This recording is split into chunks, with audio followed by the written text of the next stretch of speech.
Welcome, friends. Amidst all the chaos that is our markets today, at least we have the masters.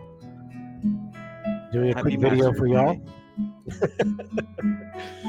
Hopefully we'll make a few easy putts today and get y'all some information before we cut out for the next 4 days, because that is what's about to happen.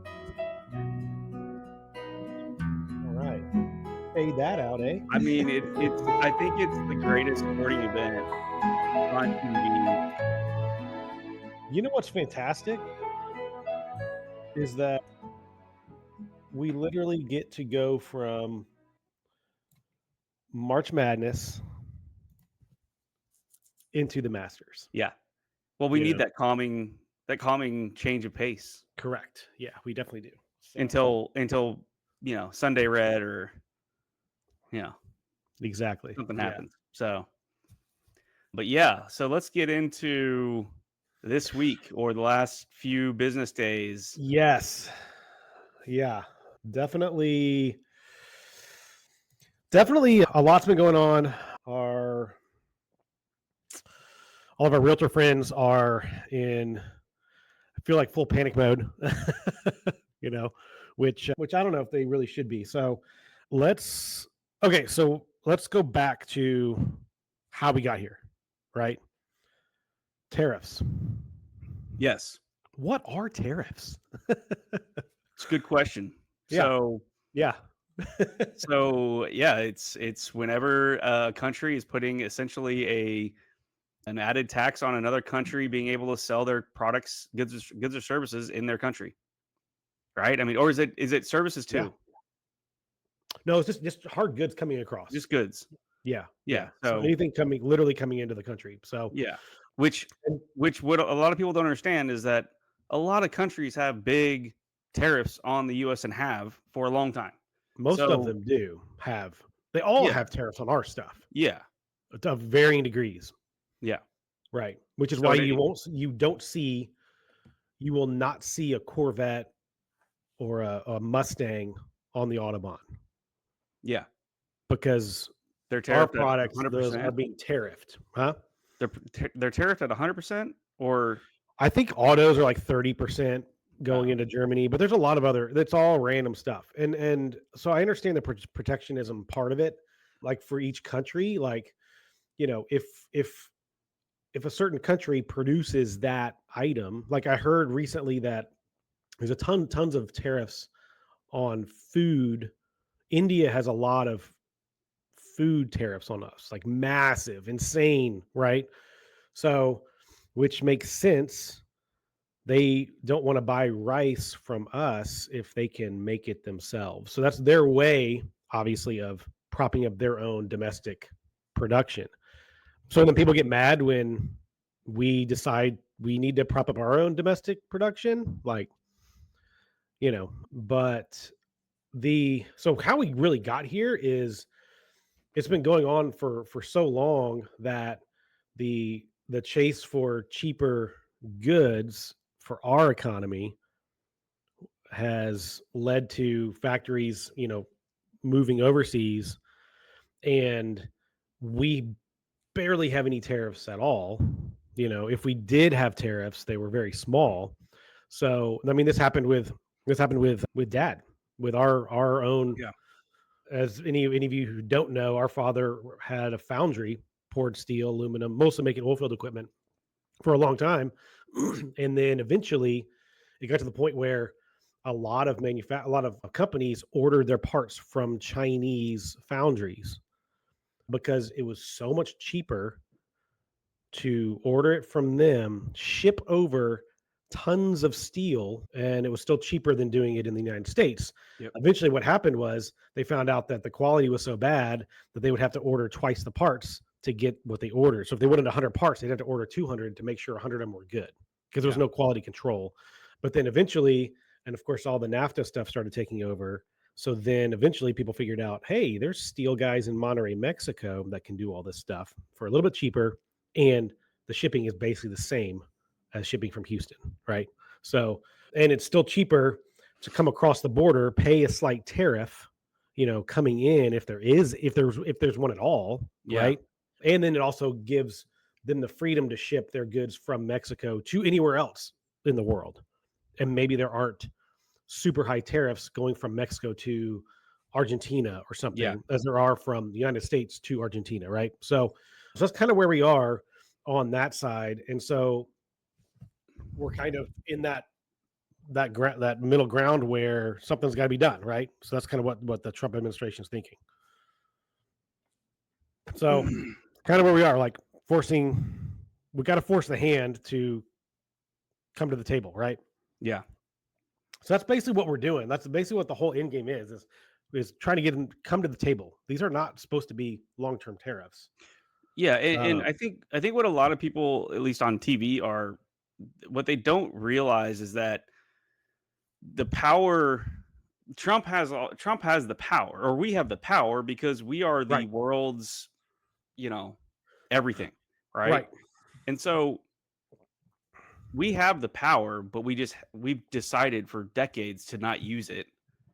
We're yes, finally starting to use it, mostly because we have a non-politician who's yeah, running everything. But right, right. Someone but actually has the courage to do it, right? exactly, and who's Right, not doing it or who's not in there just to make sure that, or I'm sorry, somebody who's not making decisions just to make sure that they get reelected in 2 or 4 years, right? And correct. so I think what a lot of people don't factor in is that, they say that, oh, Trump's crazy. He doesn't know what he's doing. He's just doing all things willy-nilly and you never know what's going to happen.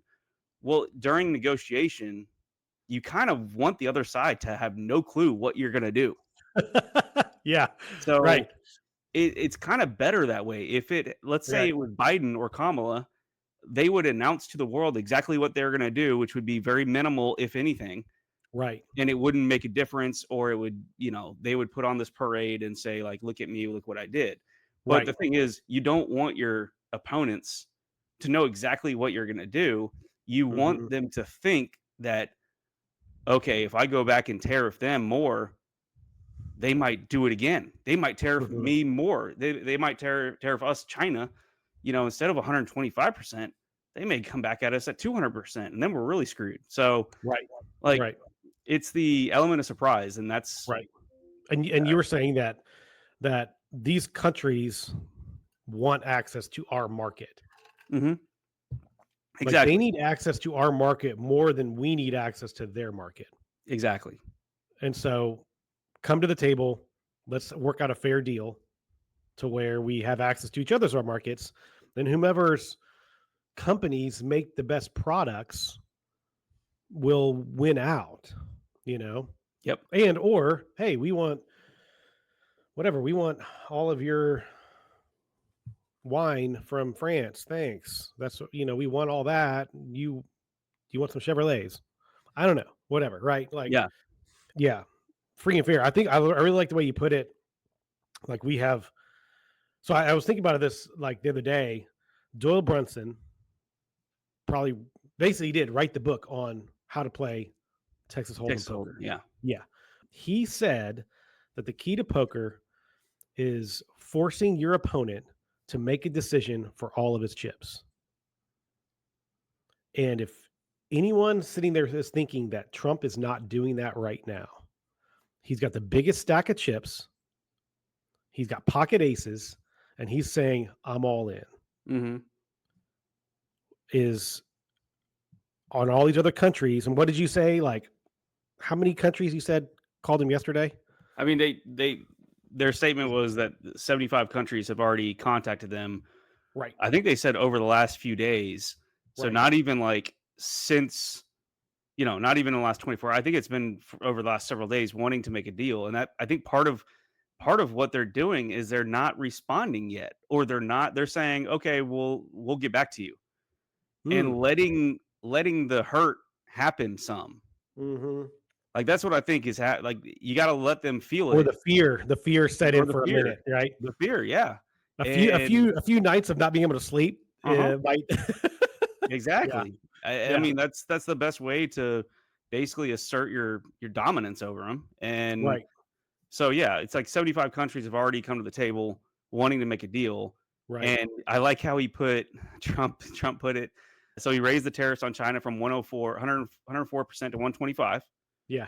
and then, did the pause and the flat 10% tariff on all non-retaliatory countries.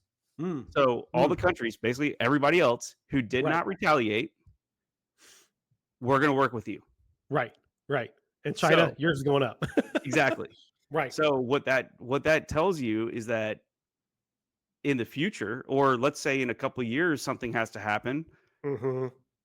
They're gonna know. Well, shoot, if we retaliate, Right. he's gonna drop the hammer on us. So Yeah. Exactly. Yeah.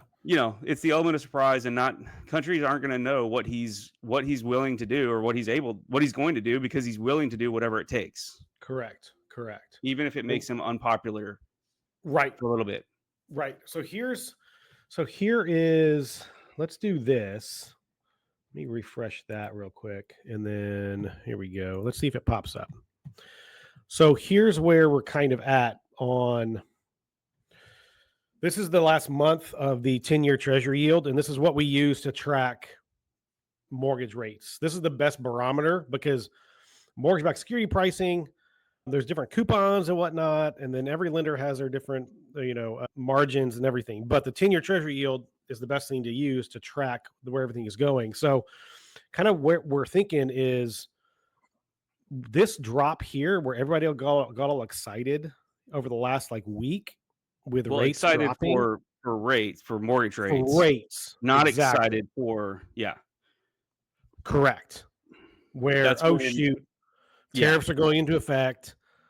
The sky is falling. Great yeah. Depression. Oh Dow's no. down, all the markets are down, Correct. but and so okay, why does that happen? Why did the 10-year treasury yield go down? It went down because of uncertainty in the market, meaning the Dow, S&P, Russell, all those companies, all the investors Hmm. invested in those companies, there's Hmm. uncertainty, and so they want to put their money into safe assets, into Correct. safe investments. So Right. there's more supply of or there's more supply of money wanting the 10-year treasury, Right. Right. which Yeah. means And that you the can see it. government has to pay a lower yield. Doesn't Hmm. have to pay a higher yield. They can pay a lower yield because people still want it. Right. Right. And so you can see it. You can kind of correlate it to, let me do the last month on this. So you can kind of correlate it, the Dow Jones Industrial Average, like it was kind of humming along. And then last week, oh no, it dropped off when number one, the announcements were made, and then oh shoot, he actually did it, right? Yeah. And so there's a correlation there between mortgage rates and the strength or weakness in the economy, or what's the right The word? perception. Exactly, the perception of a strength or weakness, right? Yeah. And so we're talking about the come on. Everyone got all scared. So whenever everyone gets scared, the market gets scared. Dow Jones, the markets go down. We lose value in the stock market, S&P, all that kind of stuff. Mortgage rates tend to go down, right? Which is what happened. And everyone got all excited in the mortgage side, in the real estate side. And then what happened? So tariffs got put into place. Everyone freaking out. Where is it? This is yesterday. Yesterday, What time is right? that? That's at 11 a.m. 10:52, 10:50, and then it's there's rumors of pausing all this, and then right when he announced that we're pausing, phew, spiked. Yeah. Like right, like it kind of worked its way. Like during the day, it kind of dropped, and then because tariffs are instituted, there's rumors of pausing. Countries are reaching out. Oh, I'm so sorry. I want to work with you, and that's literally what happened. Like, and then we look at the Dow Jones. Look at that. Look at that. Look at that. Right Yeah. there yesterday, 1 p.m. And then he said, "Up, pause." Look at that knee-jerk reaction. Yep. It just Like shoots up. it shoots up. It was like the largest single day gain in the last like 5 years, something like that. Yeah. All in like half hour. Yeah. Right. And so go back to the MBS Live, the Yeah. 10-year. And so so that whole graph of the Dow is basically the first half of this graph.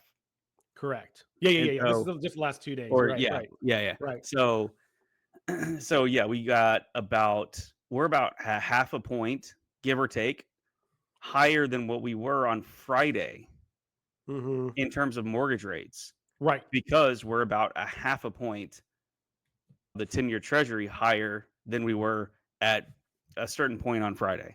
Correct. Yeah. This So was Friday right here. Yeah. Yeah. so So. we had a couple of locks that we were floating last week, Mm-hmm. and we were having that discussion Thursday afternoon. I Right. think it was Thursday afternoon, and we moved forward with a lock. Now, had we waited until Friday, a little bit Friday, we could have gotten about an eighth, maybe an eighth better, Maybe. maybe. Yeah. Still. But Still if a we good. had, A good oh decision. yeah, yeah, Yeah. exactly. But if we had waited till Monday morning, Yeah. Right. then we would have been a quarter point Exactly. higher than we Yeah. were when we locked. So Right. I guess part of why I'm saying that is that we're constantly looking at these, at these reports, at these numbers, at everything that affects the perception of the market, which Mm-hmm. then affects mortgage rates. And so we're constantly looking at this stuff and analyzing when we should do certain locks or when we need to, you know, push clients, on locking. And Mm-hmm. we want to be able to we want to have as much information as possible to give the best advice.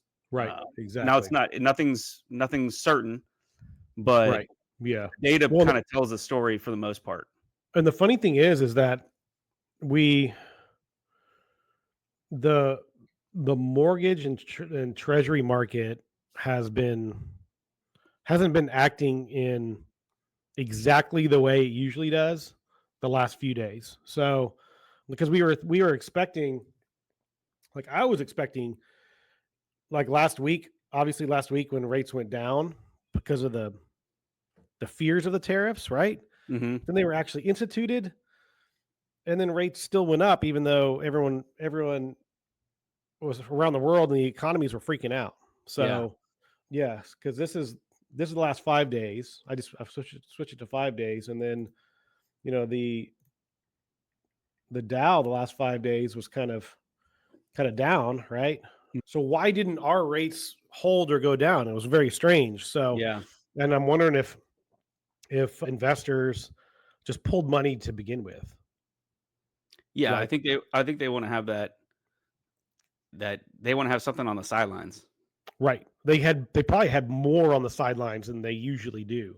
Yeah. Like, shoot, I'm pulling funds from this. I'm pulling funds out of this one, Selling not off putting it in a treasuries.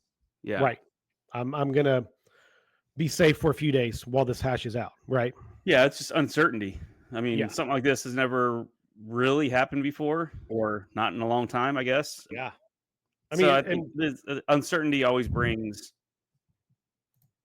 fear in the markets. So right, right. Yeah. And people don't like you were talking about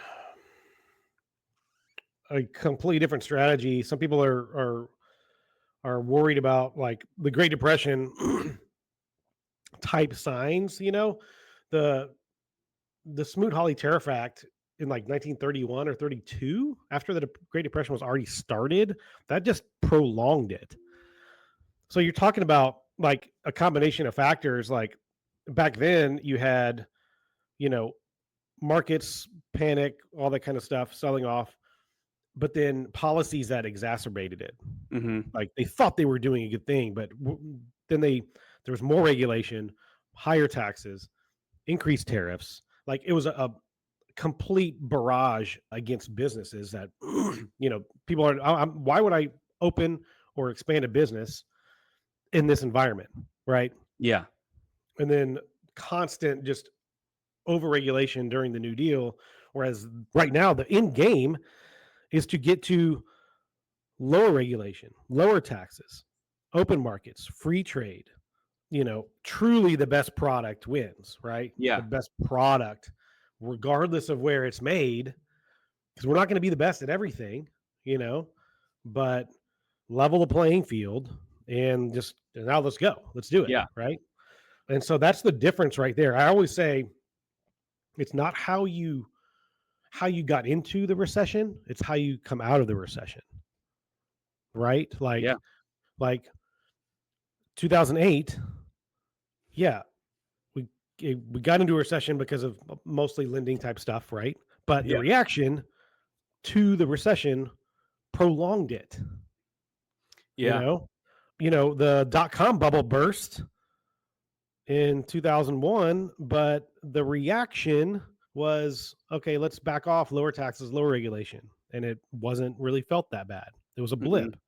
So, it how you react to the recession is how will tell you how long it's going to last. Yeah. So let's talk about moving forward. We kind of laid the groundwork on this stuff. Moving forward, we know what the idea is. The idea is free trade, lower taxes, low regulation, let let people make their own economic decisions, right? So hypothetically, what would you? I'm gonna here. Here's what I'm thinking. I'm thinking is going to happen. Combination of everything. We're going to get through this, obviously. Honestly, I don't care if China gets on board or not, because Vietnam was super smart. Mm-hmm. Immediately before tariffs were even enacted, said we'll do zero tariffs because Vietnam is sitting there thinking, shoot, we can already make everything China makes right now. We're already doing it. We'll get those factories humming at 150% capacity. Well, whatever, Yeah. right? Yeah. We will work around the clock.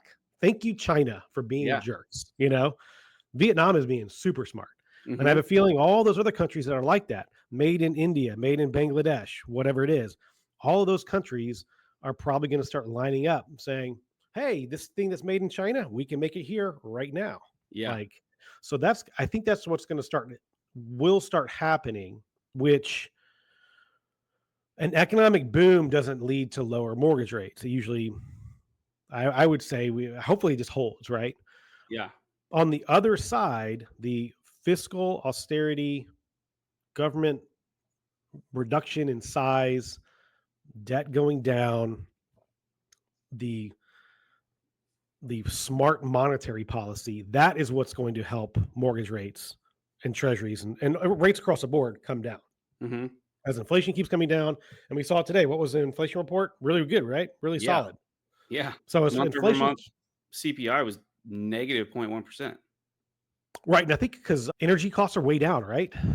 Like I think Yeah. like gasoline or crude oil, obviously, was like way down. Yeah. It's under 60 a barrel, I think. Yeah, so that's fantastic. So Year over year is at 2.8 core and headline 2.4. okay, so as inflation keeps coming down, rates will keep coming down, but it's going to take time. Yeah. That's kind of where I think that we're headed is slow reduction in rates because everyone got all excited last week. And all these people were like, hey, we can refi. I'm like, no, you can't. Like, we're still not there yet. But everyone got all excited. So Mm-hmm. I think we're going to see slow reduction in rates because of inflation going down and government efficiency, right? Yeah. Lack of a better word to use. And they won't go down as quickly as people would think because of a booming economy once all this tariff stuff gets all worked out. Like, That's what uh, I think is going to be happening.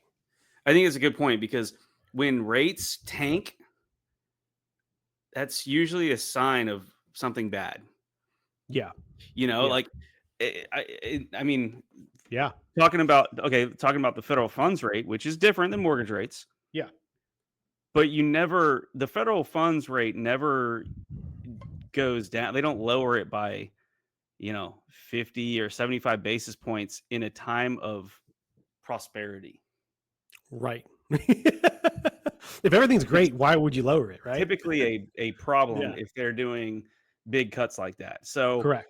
I think kind of piggybacking on what you were saying about Vietnam and some of those countries, I think that is spot on. And it's absolutely the right thing for those countries to do Hmm. because Trump is a deal maker and he will make a deal and say, great, not, Hmm. zero for zero tariffs. You guys make sneakers over here, you know, we'll have a bunch of our companies commit to buying a ton a ton of those sneakers.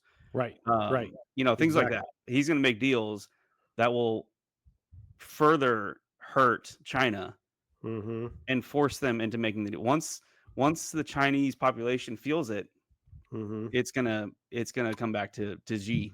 Yeah, So or like we already saw, there was a Hyundai is building a steel plant here yeah. to support their domestic production Hmm. instead of bringing all that steel in from China.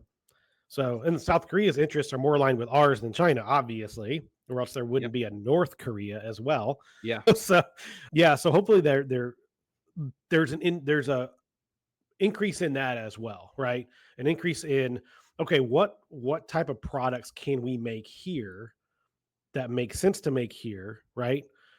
To reopen a lot of these factories that are sitting there, right? Hmm. And revitalize the manufacturing side of our economy. You know, well, no, and everything too. What food items, what products like that can we send over that Yeah. they would like to have? But it's Because just a fair market. Just mhm, a fair right, market. That way our companies right, who are able to compete internationally are hmm, able to. right, It's exactly, I mean, if you're forced to sell your product for 50% higher, then you're not gonna have that the market determines the yeah, price. right, So, like, that's one thing that what I don't understand is people are saying, they get on TV and they say they freak out because they're like, "Oh, my iPhone, I gotta buy a new iPhone and it's gonna be $3,000." Well, just keep your old iPhone or get your screen fixed or go buy another phone. You're right, not forced to buy something just because of the price, like, just because well, I right, don't get it. right, Just don't go buy an iPhone. right, yeah, yeah, Don't go yeah, buy whatever thing is now 5 times higher. yeah, exactly. Done. Done, done. It'd You be know, more. it It'd might be it might be good for our society if the iPhone was 5, 10 times more expensive and yeah. people were forced to buy, like, Nokia flip phones and either play Snake, talk to Everyone got the people, razor again, right? or actually put the phone down. Put the phone down. Yeah. Exactly. Yeah. It's probably gonna be Except when better you're for our watching our kids. Yeah. podcast. Right. 100%. Yeah. So Yeah. Yeah. There was one I saw today where some guy was commenting, and the title of the video, or the guy who was like, "Tell me that you've never read The Art of the Deal without telling me you've never read The Art of the Deal." Because the guy was just going off, and he has like no idea. Like, he's literally like, you don't understand mhm. anything so And um unfortunately, a lot of those people are able to get on TV and get a that's what microphone in front of them. yeah, exactly. That's what it's mostly about right now. So what do you my moving forward for our industry, my thought process, or my forecast, if you will, is rates slowly moving down. We're going to have little bumps, little Mhm. spikes and valleys, as it goes down, right? But it's going to be a long process, just like we've been saying this whole time. It's going to be a long process, and there's going to be little times like we had last week where everyone thinks, yeah, rates are coming down, and it's not going to be that easy, right? We've Correct. seen that all over the place. Last September, same thing happened. We had low rates before we knew we could even turn around and buy a house. They jump back up, right? Yeah. But I think that we're going to be moving into a phase of economic growth again, with Mhm. inflation coming down. So your dollars are going to go further. The rates will come down slowly, but not enough for you to want to wait. I'm thinking this is going to be an 18-month, you know, cycle. Yeah. Well, That's my thought on it. yeah, I Um, mean, re remember in a lot of these presentations we do for realtor groups, we have those slides that show your rate sheet from 2020 January of 2022, the rate yeah, sheet from January of 2023, and the rate sheet from January is 22, 23, 24, or 23, 24, 25, something like that. It was like something like 3 or that. 4 years straight, and Right, the rates are all within like a quarter percent of each other. right, right. So you're right. I mean, it's going to go up and down a little bit here or there with, perception of the market and, Hmm. news here or there and whatever, but it's not going to be enough to I mean, it's not enough to say, okay, I'm going to rent for another 12 months Right. and wait for Right. rates to come down. Just like it's been that same way for the last few years. Right. The whole COVID situation where rates go way down, that is a once in a lifetime. Hopefully, Hopefully. Right. that's not the norm. And Right. You interest don't want rates, that again. Yeah. exactly. Interest Yeah. rates in the five, sixes, and even low sevens. I mean, historically, that's average. Right. So, Right. And um, my hope is, because also too, like the cost of, property taxes and homeowners insurance has gone up. Obviously, those go up as values go up.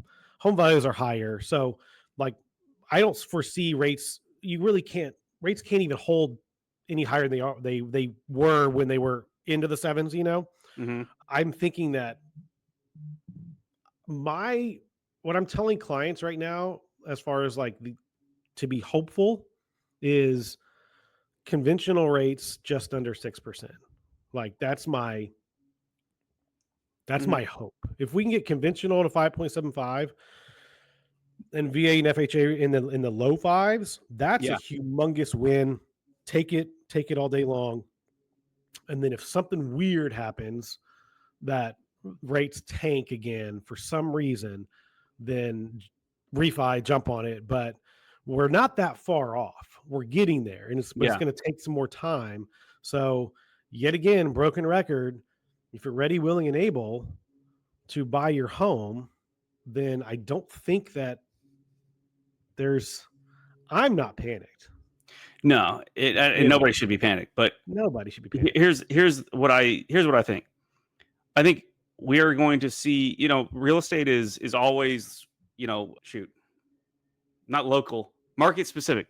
Okay, here's what Ah, I think. okay. Here's what I think. Rewind. Here's, here's what Cut. I think. Real estate is always market specific. Okay, we have here in Texas, we have businesses moving here. We have no state income tax. Mhm. I think that we are going to see some changes in the property tax code or property taxes. I think we're going to get some relief there. We got some last We year. got some last year, We're yeah, gonna but keep getting more. I think we're You're going to right. keep getting more, yeah. Yeah. And but here's the thing: all these builders, these big money builders, they have financiers and people who look at this stuff in so much detail. They know where to build. They know the areas that they should build in Texas and they should build in Bulverde, North San Antonio, or they should build in North Houston. They should build in these areas. And so that's what they're doing. I think the market specific part of real estate is going to be the swings are going to be bigger than people think in terms of people moving out of Chicago, out of Mhm. California, out of New Mhm. York. I mean, people are always they've been moving to Florida, Texas, those states, Tennessee for a Right. while now, but I think it's going to be I don't think we realize how big it's going to be because we're also going to get a bunch of people from Canada. Yeah. Where I think we're going to see a larger swing of people moving to Texas. Hmm. I mean, dude, there are like 8 freaking new build communities in like the North Houston. I could drive 10 miles in a radius and see all these brand new big communities. And they're Right. still like plowing land, Right. trees to build new ones. And they're selling them. And they're selling them. So Yeah. I really think that Texas, we're just going to keep seeing increases in Yeah. prices. Yeah. And Yeah. so, I mean, kind of what we've been saying. If you're willing and able, you can afford it, you like it, then it's time to move forward. I think Right. it's only going to get more expensive here in Texas. Yeah. I Yeah. mean, I think it would be, I think it's safe to assume a 4% average appreciation, Mhm. but likely closer to 5 or 6. Yeah. Yeah. You're right. You're right. Especially in certain areas that Yeah. you would want to be in. Yeah. Yeah. So, agreed. Especially if we get some tax relief. Some tax relief and mortgage rates do get. I looked at it. 6%, man. The second that the average mortgage rate goes under 6%, mortgage applications go up. They Yeah. spike. That's They what spike. has happened every time the last few years when the market dropped, the rates dropped for some reason to that mark and then Yeah. spiked again. So that's, and we're getting close to that. But once we hit that, applications will heat up. There'll be more activity, and you'll see like a vibrant market.